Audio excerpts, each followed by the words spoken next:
Hey YouTube, how's everyone doing? Yakfish Taco here. Another beautiful day in the Pacific Northwest.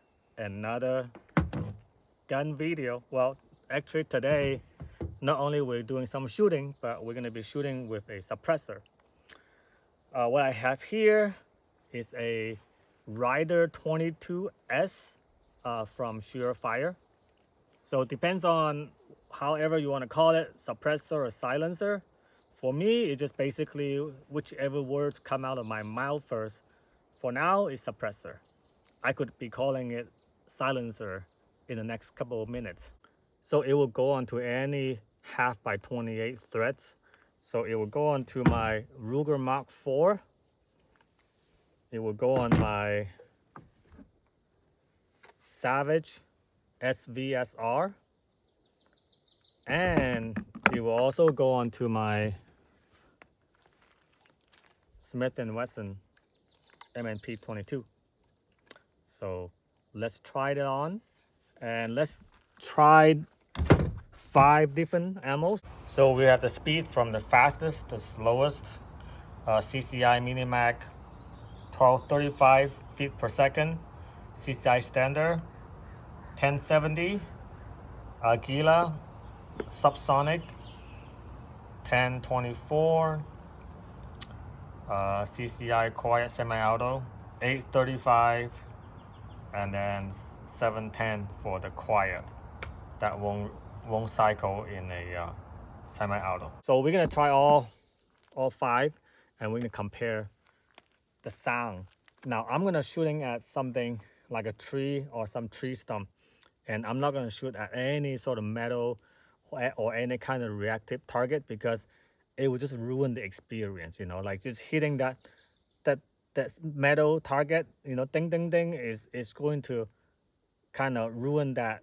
We want to hear how quiet it is, not like how accurate this thing shoots. So I'm not going to be shooting at anything that loud, so we can get the full appreciations of the different level of sound that this suppressor will provide. Okay, sound suppression that this suppressor can provide. So let's go.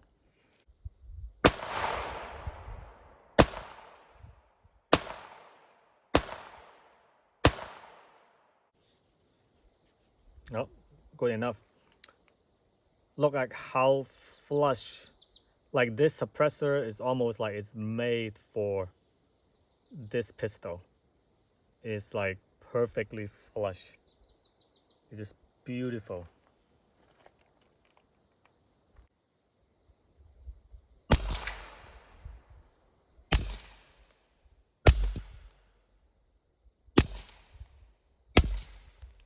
All right, so it's a lot quieter. I don't have to wear my ear protection.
suppressor goes on.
All right, I hope you guys get the perspective of the different level of sound suppressions that this silencer provides on different type of ammos and the velocities of different ammunitions. And I was hitting right at the stump, just behind, just in front of the hill. So there are a couple of shots that I hit the side of the stump and it ricocheted, but the bullet just hit the hills. It does not go anywhere beyond that. There's a hill behind those tree stumps. So it's a nice day, and I hope you guys find this interesting, or it'll help you guys on your next suppressor shopping. So until next time, see you then. Bye.